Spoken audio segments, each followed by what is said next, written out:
What's up, everyone? Welcome back to another review, and this time we're taking a look at John Wick Chapter 4, the fourth installment into the John Wick franchise. Let's waste no time. Let's get right into it. My overall thoughts on this movie are as follows. I think John Wick Chapter 4 is another great installment into this franchise. I do have some nitpicks with it here and there, but overall, I think this is a fitting end to the mainline section of the John Wick series. Of course, this movie this movie does tell a complete story, but it also sets up characters that could potentially go off into their own adventures. And I'm going to do my best to cover pretty much everything that happens in this movie, and also give my thoughts at the end as to where this excuse me, and also give my thoughts throughout the review as to what direction the franchise can go in next. So without any further ado, let's talk about John Wick Chapter 4. So the overall story of John Wick 4 is John Wick having a one-man war against the High Table and taking down every single obstacle that the High Table throws at him. Of course, the High Table in this movie is being represented by the Marquis de Gramont, played by Bill Skarsgård. Right off the bat, I think Bill Skarsgård as the villain in this movie, he's probably my second favorite, right below Vigo from the first John Wick movie. I like the character of the Marquis of the character of Marquis Gramont. He's got that right amount of just vainness to him. He's got the right amount of just arrogance to him, but also a sophistication, if you will. And a lot of Skarsgård's best scenes are when he's interacting with characters like Winston, and with this other character known as the Tracker, and this character called Kane, played by Donnie Yen. You know, with those interactions, we really get to see just how vain and how full of himself this character really is, and how he more or less represents the more younger generation of the High Table. I thought Bill Skarsgård overall played a very, very good villain, and I actually like how his character's death is handled, how his character's demise is handled at the end of the movie, because basically John Wick uses his arrogance against him. I love it. It's good stuff, and when I get to the climax, I'll further explain what I mean about that. But as an overall villain, yeah, I think Marquis. Yeah, the Marquis is right below Vigo in terms of my favorite John Wick villains, mainly because he's got unlimited resource and he does come across as a threat while also being very refined while doing so. So, no complaints whatsoever about Bill Skarsgård's portrayal as the Marquis. I thought he did a fine job, and I love pretty much nearly every scene he's in. You know, Skarsgård really is an extraordinarily talented actor. And I'm glad that he did the It movies to pretty much accentuate that. Yeah, this kid's talented. Like, he's really, really talented. He's very, very good at what he does. Underneath the Marquis, you have a nice, good group of supporting you have a nice, good supporting cast underneath, the main players. You have Ian McShane once again is returning as Winston. His relationship with John Wick is further explored in this movie. And like I said earlier, I like the scenes of Winston and the Marquis and them just bantering off one another. You basically have the old generation going against the new generation, so to speak. And I really enjoyed those scenes. What really sells the Marquis is the first scene we see him in which he kills Sharon, played by Lance Reddick. Unfortunately, this movie will go down as one of the last movies Lance Reddick did in his lifetime, as he tragically passed away a week or two before the release of this movie. So R.I.P. Lance Reddick. I like how the murder of Sharon gives Winston the motivation to further be a thorn in the side of the Marquis, and that also plays nicely into the end of the movie as well. So yes, I like this scene. It sets up Marquis as someone not to be screwed around with, and it also sets up Winston's little measure of revenge that he does get, which for the murder of his friend Sharon. So I like all that stuff. That stuff I thought was handled very, very well.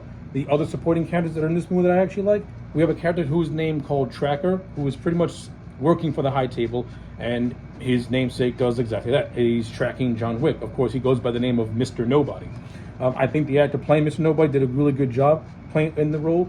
I don't think his character is really all that fantastic, but he does have some decent scenes here and there, so I got no complaints whatsoever. Now, the two new additions that I really do like are the characters of Kane and the characters of Koji. Number one, Kane is played by Donnie Yen, and he is a blind man who was a friend/adversary of John Wick. I love the character of Kane. I thought Donnie Yen was absolutely badass as this character. Every scene that Kane is in, I'm glued, because even though he's a blind man, he can still kick your ass, and he can kick your ass in very creative ways. And Donnie Yen's a very charismatic actor, and he brings a lot of personality and a lot of energy to the character of Kane. But one of the but one of the aspects I do like about his character is that he's retired. That he doesn't want to work for the High Table. But the Marquis, being this arrogant prick, he pretty much threatens to cause harm to Kane's daughter if he doesn't do what the High Table says. So Kane basically reluctantly agrees to reinstate his services to the High Table, not because he wants to, but because he has no choice. You instantly feel sympathy for the character of Kane, because the entire time you're watching this movie, you can tell he does not want to do the things he has to do, and this pays off nicely to me when he has to fight his friend, when he has to fight Koji at the end of the when he has to fight Koji later on in the movie. So yeah, I thought Donnie Yen as the character of Kane was great. One of my favorite new additions. You can instantly spin him off into his own series and get a great movie out of it, especially when I talk about what happens with the character of Koji and what happens in the post-credit scene. Like even though the mainline John Wick franchise is done, you can still keep this thing going with numerous spin-offs and with numerous personal stories, because there's so many characters that can be expanded upon and so many stories to tell that this universe to me is endless. So yeah, Kane, no complaints from me. Loved Donnie Yen in the movie, thought he was great. Loved the interactions he has with John Wick. You can clearly tell that these two are playing off each other as people who were once friends, but still have a friendly relationship with one another, despite the adversary they got to go through. I like it. It's great stuff. My second favorite character that was introduced is the character of Koji, played by Hiroki Sanada.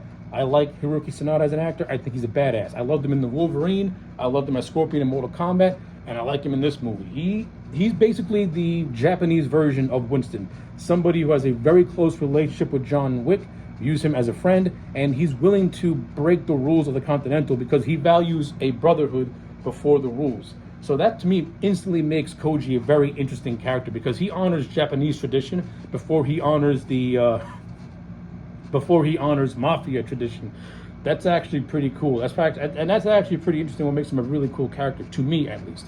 I like the interactions that he has with John Wick. I like how John Wick seeks refuge at the Tokyo Continental.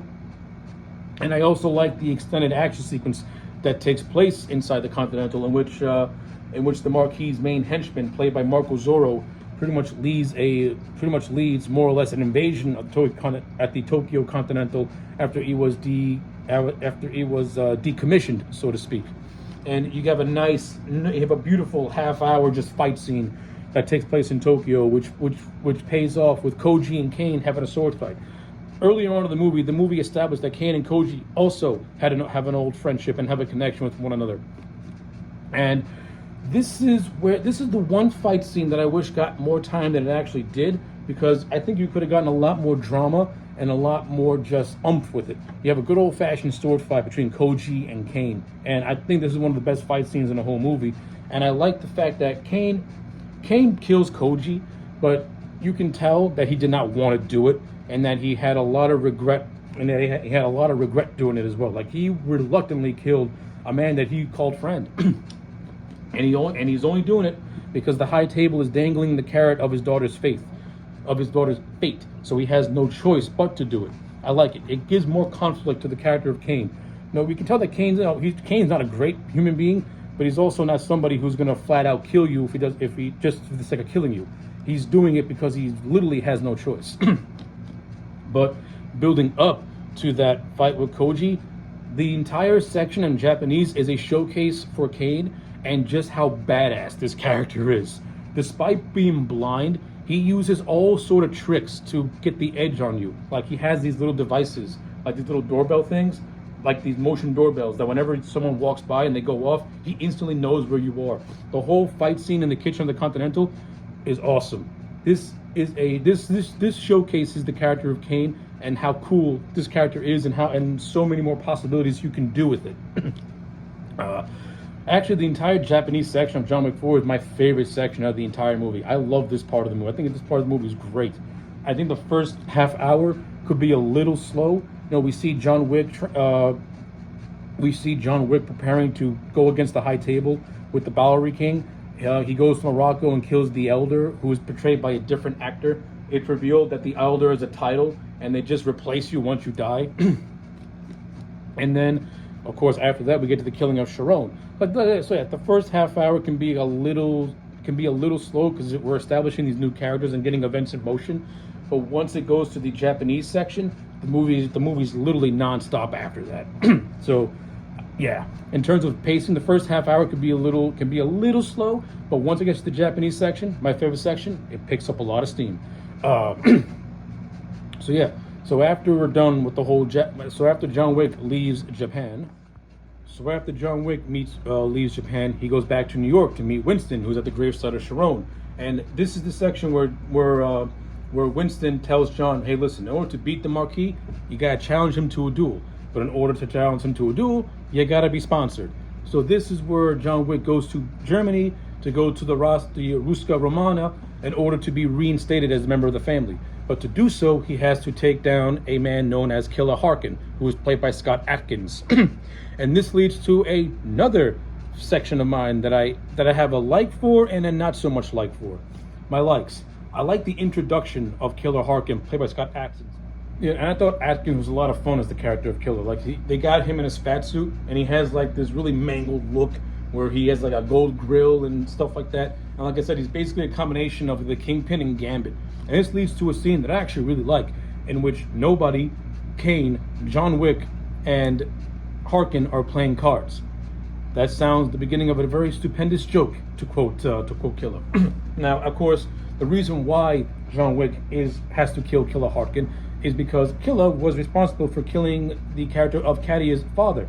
It's revealed that Kadia is actually the adopted sister of John Wick, and in order for John Wick to be reinstated and be sponsored by the Ruska Romana, he has to kill Harkin and show proof that he killed said person. Hence why John Wick is meeting the character, and hence why Kane who's also followed him, and Mr. Nobody's also followed him. So now the three of them are playing a nice game of cards. One thing leads to another. You get this fight scene at a nightclub, which goes on a little too long for my taste, but it eventually ends with John Wick killing Harkin and taking the gold tooth and being reinstated by the Ruska Romana. And this gives John Wick the right to challenge the Marquis to a duel.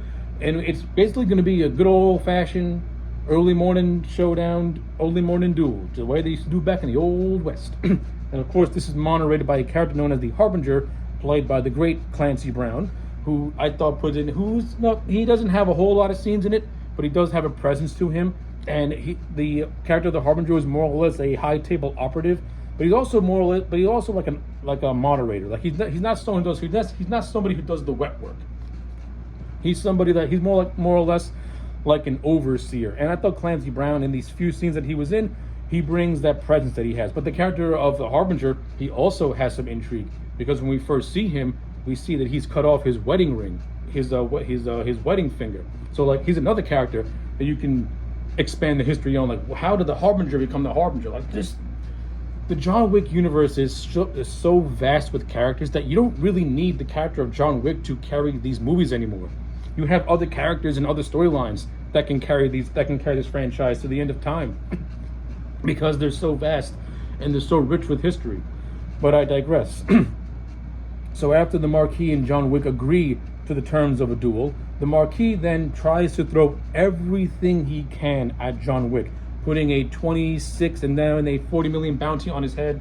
And this entire section of the movie, the entire third act of the movie, is John Wick trying to overcome obstacle after obstacle after obstacle to try and get to the Marquis and to try to get to the church before sunrise. Because if he doesn't, then John Wick gets killed and the Marquis gets killed and John Wick does not get his freedom. And I think this third act stretches longer than it really should. Specifically when you get to the scene where John Wick has to climb about a 200 plus flight of stairs, and just as he gets to the top, he gets knocked back down. He gets knocked halfway back down again, and we have to redo the whole thing all over again. I think that section was stretched out longer than it really should have been. And there are also a lot of scenes in this third act that was stretched out longer than it should have been. And this is where it goes into Looney Tunes territory, which I wasn't really that big of a fan of. And that's kind of a complaint that I had with John Wick 3. In terms of how it kind of went self-parody in a way, and a little too overblown in a way with the action sequences.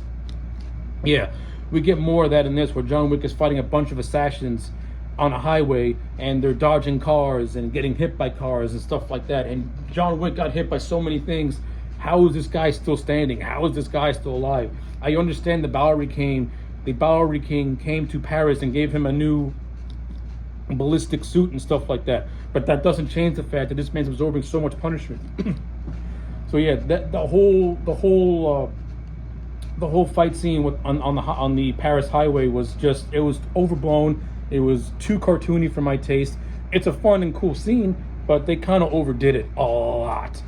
But there is this one cool section while in Paris where John Wick is in an abandoned hotel fighting off a bunch of assassins, and Chaz Stahelski does this cool overhead camera shot that is very Hitchcockian inspired. I thought that set was actually really, really cool, and we see John Wick go from room to room while the camera's in overhead. I thought that was actually a nice visual touch, and you don't really see camera work like that in modern day movies. Hence why I think Chaz Stahelski is an outstanding action director, and I hope that he gets to do more action movies that are not John Wick, because the man's talented enough. The man's proven that with these 4 John Wick movies, he can direct action sequences, and he can direct action sequences really damn good. So after John Wick is done with the whole abandoned hotel fight, this is where he gets to those staircase that I mentioned earlier, where he gets knocked down by Marco Zorro's character. And this is where Kane comes in, and he and John Wick team up to fight the remaining assassins and get to the top of those stairs. Of course, this is where the tracker also joins up with John Wick, because earlier on during the abandoned hotel scene, John Wick saved the tracker's dog from being killed by Marco Zorro. So now John Wick has got 2 allies with him as he tries to get to the marquee and end this thing. So eventually, John Wick gets to the marquee. They have their duel. It's a good old-fashioned Old West style showdown, but it's being done. But instead of Marquis doing the killing, he's having Kane, his second, do the shooting. Of course, this is what leads to the end of the duel, in which they do the final fire. Marquis thinks he's won, but then Winston reminds him, "You arrogant prick, John Wick never fired his gun," and boom, John Wick gets him in the head. The Marquis is dead. John Wick is free. He has his final moments with both Kane and Winston, and then he succumbs to his wounds and dies on the steps of the Paris church. And the movie pretty much ends with the Bowery King and Winston laying John Wick to rest next to his wife. And the movie, now you can interpret it any way you want, with Winston saying "Dos Georgiania, my son." Some people are going to interpret it as the movie revealing that Winston was the father of John Wick all along. I just view it as, since Winston and John Wick has such a close relationship, Winston always viewed John Wick as a son. Hence the meaning of that final line. So, that was a lot of ground to uncover. Hopefully, I did my best at pretty much giving out my thoughts on John Wick 4. I overall thought this movie was actually really good. And like I said throughout the review, so many characters are set up that you can spin them off in their own movies. Specifically, the character of Kane that I go back to, because the post-credit scene has this character of Akira, who is the daughter of Koji, stalking Kane in Paris as he's walking the streets. No, and of course, the character of Akira had a nice little action section in the Osaka portion of the movie, where her and John Wick are teaming up to take down the assassins who have invaded the Osaka Continental. And Akira is actually a badass, and she was made to look like a badass, but she didn't overpower anybody. Like, there's this one scene where she's like stabbing this big barrel of a dude, and is taking multiple shots just to get him down. I like the realism of that. She's a female character who's not overpowered. It's done in a realistic sort of way, because someone like Akira would need to stab you multiple times just to get you down to your feet, because she's not built like a brick house. She's skilled, but she's not that skilled. But yeah, the movie you can spin off and do a story about how Akira wants to get revenge on Kane, and those two eventually making amends. You can do an entire story about how the Harbinger and what he was like. There's so many different directions you can take the John Wick franchise in that you don't need the character of John Wick, which is why I think this movie was a fitting ending to John Wick's character's story. And him being laid to rest by his wife is the most fitting ending you can get out of this thing. If a John Wick 5 does happen and they resurrect John Wick, it will do this movie a complete disservice and completely just destroy what John Wick was fighting for. John Wick was fighting for love. He was fighting for his wife. Finally ending the war on his end and being laid to rest. That's the perfect ending for this character. You don't need to do nothing. You don't need to go no more. So yeah, with all that being said, I'm going to give John Wick Chapter 4 a solid 8 out of 10. My biggest gripes is that the first half hour can be a little sluggish, but I also think the action sequences extend on for longer than what they should, and certain action sequences are affected because of that. But as an overall quality movie, it's a hell of a lot of fun. It's one of the best action movies of the modern era, absolutely. It's John Wick. All these John Wick movies, you know what? Forget the 8 out of 10. This movie's a 9 out of 10, because even though I think the pacing could be a little nitpicky, that does not really affect the overall quality of a great action movie that you're going to get a lot of enjoyment out of. But yeah, the runtime is really bloated, and you can tell this movie was supposed to be 1, but was supposed to be 2, but was combined into 1. But yeah, as a final outing for John Wick as a character, no complaints from me whatsoever. So yeah, those are my thoughts on John Wick Chapter 4, a solid 9 out of 10. Let me know your thoughts in the comment sections down below. Like the video and subscribe, and I'll check you back next time for more.